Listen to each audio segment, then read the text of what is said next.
Assalamu alaikum wa rahmatullahi wa barakatuh. This is Dr Amira from Fayza Arabic Centre, and I'm here today to remind you of the rule of using inna wa akhawatiha. Inna wa akhawatiha is a group of words that come at the beginning of a nominal sentence. They are like inna, anna, lakinna, ka'anna, layta, la'alla, and more. These words change again the nature of the nominal sentence, but in the opposite way of what kana and akhawatiha does. So what they do is they change the former or the subject of the nominal sentence. Instead of being in the nominative case ending marfu', they make it accusative, mansoob, and they keep the predicate marfu', the predicate, the khabar, they keep it marfu' nominative as it is.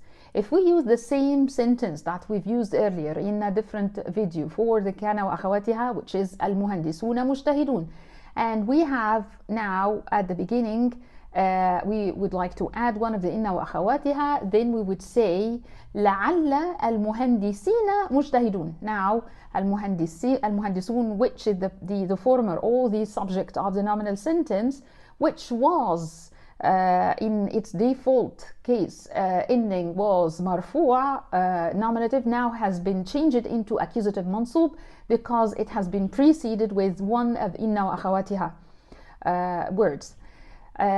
Please keep this in mind while dealing with inna wa akhawatiha, and we would like you to visit our YouTube channel for more videos for Arabic grammar.